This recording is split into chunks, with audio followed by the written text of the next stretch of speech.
Question number 1 देखेंगे।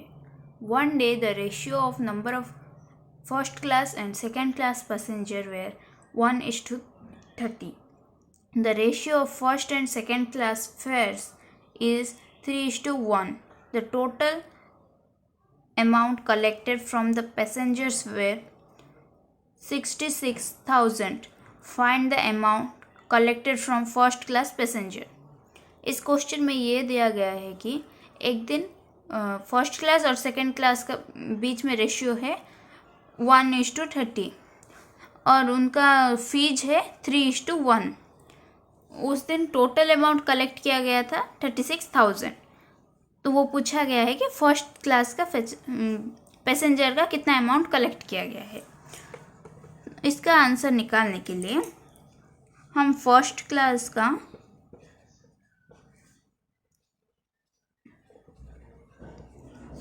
पहले peoples कितना है 1 है, इसका 30 है, इसे हम x के फॉर्म में लेंगे और फेयर है 3, इसका 1, ये ऐसे ही छोड़ देंगे. और तो फिर इन दोनों इसका अमाउंट कितना हुआ 3x जो कि हुआ 3 × 1x = 3x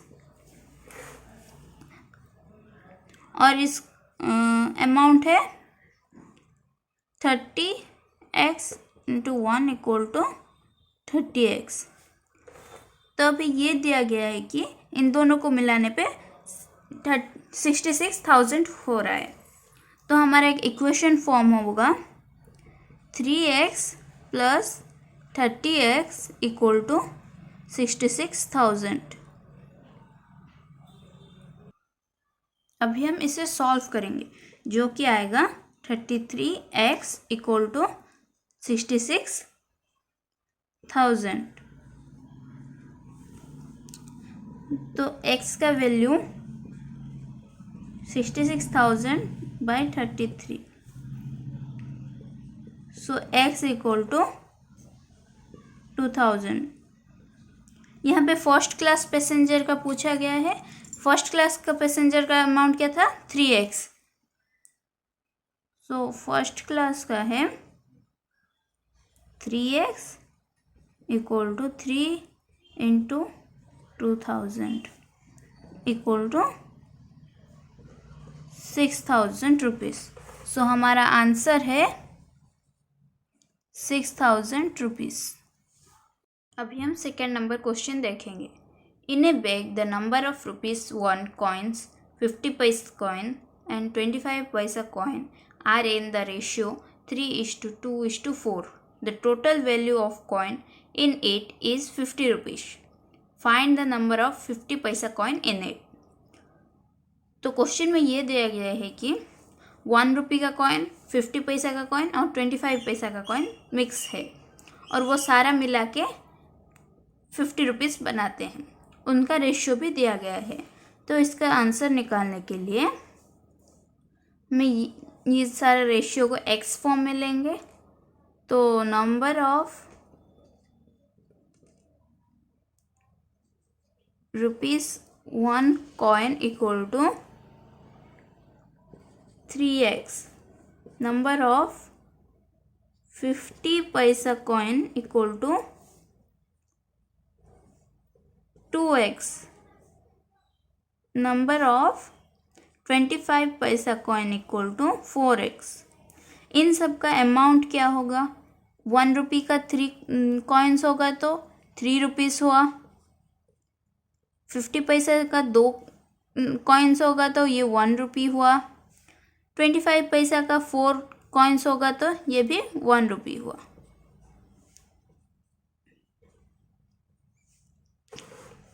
तो ये तीनों को मिला के 50 बोला है.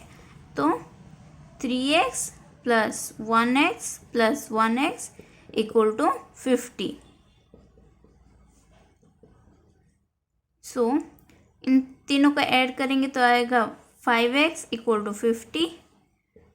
तो x = 10. तो ये पूछा गया है कि 50 पैसा का कॉइन कितना है. तो 50 पैसा का 2x है सो 50 पैसा equal to 2x, 2 into 10 equal to 20। तो 50 पैसा का कॉइन 20 है, तो इसका आंसर हो जाएगा 20। अभी हम थर्ड क्वेश्चन देखेंगे। The income of A and B are 3,500 and 4,200 respectively. The ratio of saving of A and B is 4:3 and ratio of their expenditure is 3:4. Find the saving of A. इस question में ये बोला गया है कि income of A and B are 3,500 and 4,200 और उनका saving है 4:3 और उनका एक्सपेंडिचर है 3:4। तो हमें इसका सोल्यूशन निकालने के लिए, मीन्स ए का सेविंग निकालने के लिए हम ये फॉर्मेट ऐसे भी लिख सकते हैं, expenditure equal to income minus saving. तब इस फॉर्मेट में हम इस क्वेश्चन को सॉल्व करेंगे। ए का होगा एक्सपेंडिचर इक्वल टू, उनका इनकम क्या है 3,500 माइनस हम सेविंग को एक्स फॉर्म में लेंगे तो 4x। अभी बी का क्या होगा, expenditure equal to 4,200 minus 3x। तो हमें एक्सपेंडिचर रेशियो फॉर्म में है 3:4, तो हम ऐसे भी लिख सकते हैं 3/4 equal to 3,500 minus 4x divided by 4,200 minus 3x। अभी हम इस फॉर्म में ही इसे सॉल्व करेंगे। इसे हम क्रॉस मल्टीप्लिकेशन करेंगे तो आएगा 12600 minus 9x equal to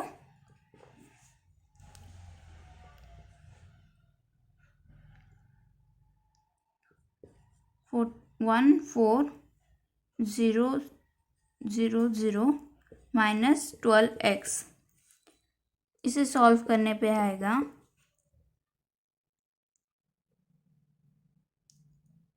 16x minus 9x equal to 14000 minus 12600।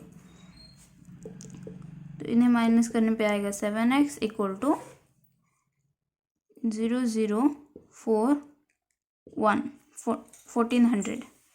तो x का वैल्यू आएगा 200। तो यहाँ पे a का सेविंग पूछा गया है और a का सेविंग है 4x, so 4x equal to 200 into 4 equal to 800। So हमारा आंसर है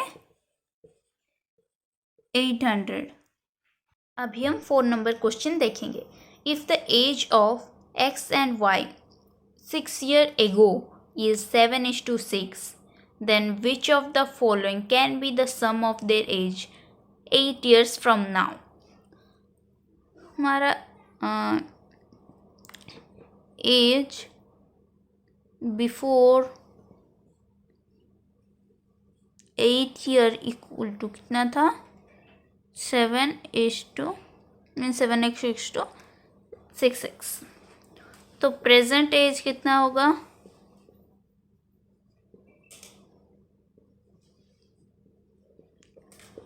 7x प्लस 8:6x प्लस 8। तो ये पूछा गया 8 ईयर के बाद, मतलब after 8 year equal to 7x plus 8, 8 plus 8 कितना आएगा 16 इस टू सेम 6x प्लस 16। सो वो बोला है कि इनका सम पूछा गया है, तो इन दोनों का सम कर देंगे। 7x plus 16 plus 6x plus 16, तो ये आएगा 13x प्लस 32। तब अभी हम एक एक ऑप्शन डाल के देखेंगे, चेक करेंगे कि किसका आ रहा है। अभी हम ऑप्शन नंबर ए चेक करेंगे, जो कि है 82। तो पहले -32 कर देंगे, जो कि आएगा 13x इक्वल टू 32 माइनस होने पे आएगा 0, 50। तो 13 तो 50 से डिविजिबल होता नहीं है, तो अभी बी नंबर को देखेंगे 92। सेम -32 करने पे आएगा ये 60, तो ये भी डिविजिबल नहीं हो रहा है। अभी सी नंबर देखेंगे, जो कि है 75। इसे भी माइनस करेंगे 32 से, जो कि आया 3, 4, 43। तो ये भी डिविजिबल नहीं होता है। तो अभी डी नंबर देखेंगे, जो कि है 97। सो 97 करेंगे -32, जो कि आएगा 65, जो कि 13 से डिविजिबल होता है। तो x का वैल्यू आएगा 5, जो कि ये डिविजिबल हो सकता है, तो हमारा ये वाला आंसर होगा। ठीक, अभी हम 5 नंबर क्वेश्चन देखेंगे। क्वेश्चन में ये दिया गया है कि if P is to Q is to R equal to 2:3:4 and P² plus Q² plus R² equal to 11600, then find P plus Q minus R। तो इसमें हम P का वैल्यू लेंगे 2x, Q का वैल्यू लेंगे 3x और R का value लेंगे 4x। तो वो बोला गया है कि P² plus Q² plus R² equal to 11,600। तो P का स्क्वायर होगा 2x का स्क्वायर प्लस 3x का स्क्वायर प्लस 4x का स्क्वायर इक्वल टू 11,600। तो 4x² plus 9x² plus 16x² equal to 11600। तो इसे ऐड करने पे आएगा 29x² इक्वल टू 11600। तो x² का वैल्यू आएगा 400। तो x का है √400, जो x का वैल्यू आया 20। अभी हमें ये पूछा गया है कि P plus Q minus R। तो अभी P का वैल्यू निकालेंगे, R equal to 20, 2 into 20 equal to 40। Q का है 3R है, मेरा मतलब 3x है, 3 इंटू 20 इक्वल टू 60।